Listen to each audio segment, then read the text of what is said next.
Okay, let's unpack this. We are diving into, well, a really high-stakes, pretty personal, and definitely political international feud. It just flared up again, Mm. proving, I guess, that some rivalries really don't fade away. Our mission today, it's pretty straightforward. Cut through the noise, analyze this latest confrontation between London Mayor Sadiq Khan and Donald Trump.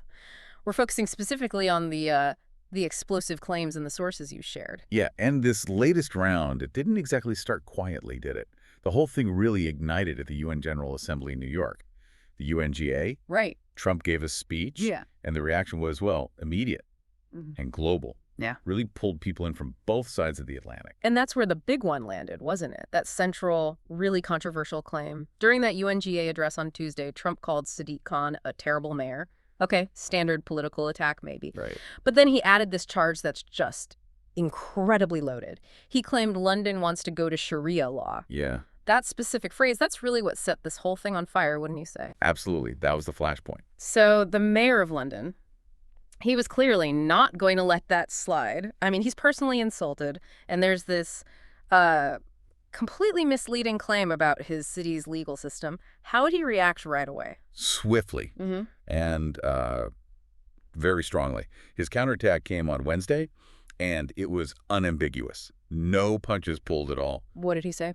He called Trump racist, sexist, misogynistic, and Islamophobic. Mm. I mean, that's some of the toughest language we've actually seen in their whole back and forth. Wow. And Khan himself kind of framed why he thinks he's being targeted like this, didn't he? I mean, he's the first Muslim mayor of a major Western capital. That seems key to how he sees it. Exactly. He addressed it directly with reporters. He said, and I'm quoting here, people are wondering what it is about this Muslim mayor Mm-hmm. who leads a liberal, multicultural, progressive, and successful city that means I appeared to be living rent-free inside Donald Trump's head. Living rent-free.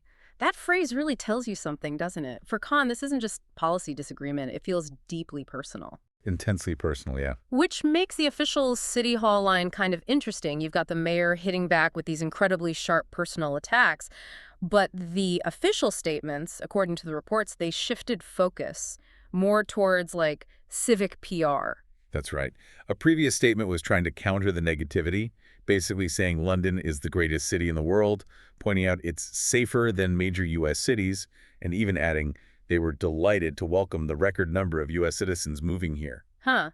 Quite the contrast. You've got the heat of the personal feud here and the cool, measured administrative response over there. But we really need to dig into that core factual claim, the Sharia law accusation, because that's the most serious part of this. Definitely. Just for context for everyone listening, Sharia law, it's based on the Quran and the life of Prophet Muhammad.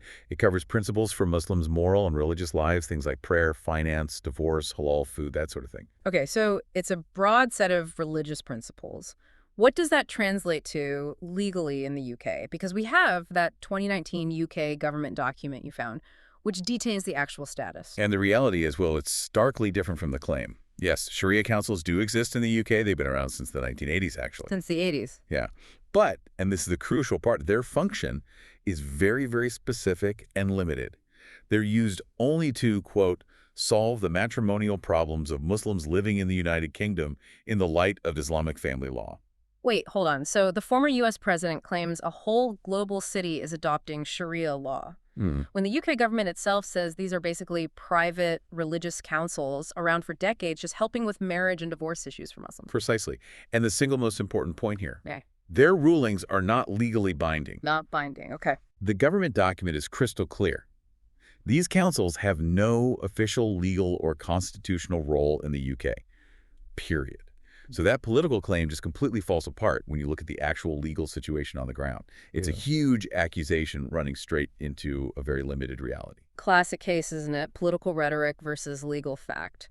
And Khan got some backup on this specific point from within the UK, right? He did. UK Health Secretary Wes Streeting jumped on X, Twitter, and explicitly defended him. Said Khan is not trying to impose Sharia law on London. Right. And Streeting then listed Khan's actual priorities: transport, air quality, streets, safety, choices. Yeah. And he specifically mentioned Khan marching with pride, really underscoring that progressive platform as a counterpoint. Yeah, provides that clear political counter-narrative alongside the legal facts. So Khan hits back hard, uses words like racist, Islamophobic. The immediate question then is, How did the White House respond to that? How did they justify Trump's initial comments at the UN? They came back just as blunt, really. Through the White House spokesman, Davis Ingle, he threw some specific accusations back at Khan, said he clearly suffered from a severe case of Trump derangement syndrome. Ah, the Trump derangement syndrome. Yeah. And Ingle also doubled down on the original criticism, saying Khan has done a terrible job as mayor. Interesting tactic, using that phrase. Yeah. It's like a political diagnosis, isn't it? Yeah. Trying to paint the criticism as irrational, maybe distract from the factual points about Sharia law we just talked about. And the spokesman did offer a policy reason for the criticism, to be fair. We saw Engel claim it was Khan's ridiculous open border and unchecked immigration policies that supposedly allowed violent crime to run rampant in his city. Okay. Now, we have to stay impartial here, but that's the official justification given for the critique of the mayor's policies on security and immigration. That's their stated reason. Right.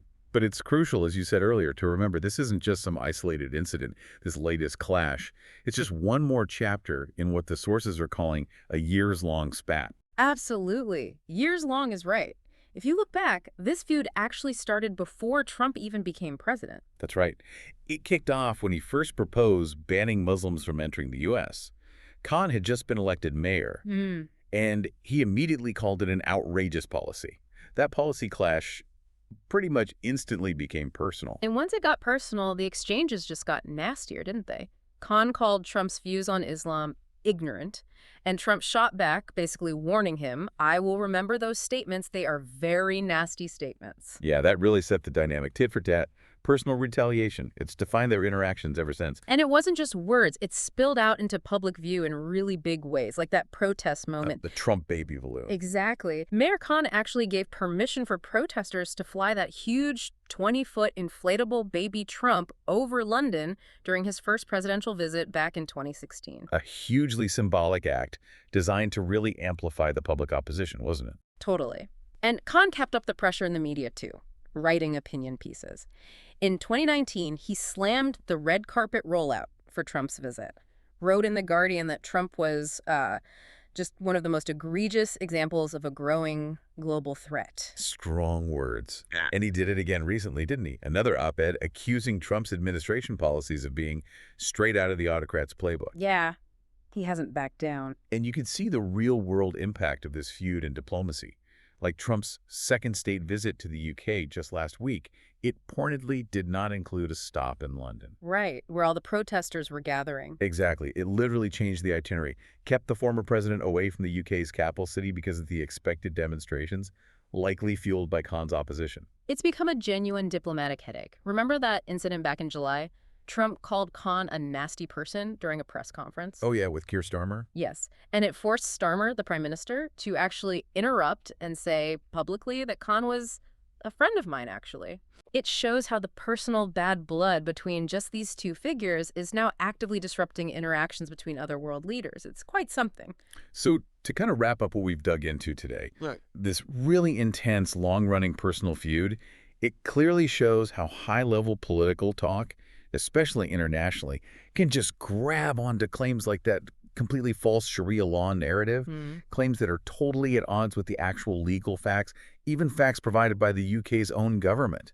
It really highlights how culturally sensitive issues can be weaponized in these political fights. It seems like a deliberate tactic. So the takeaway for you listening, think about this. We've seen this is a deeply personal feud, going back years, maybe even decades in the making if you trace its roots.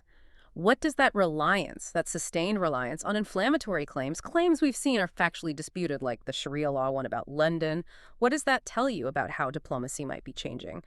About maybe prioritizing provocation over actual policy debate between global figures? That's something to really chew on after we finish up here.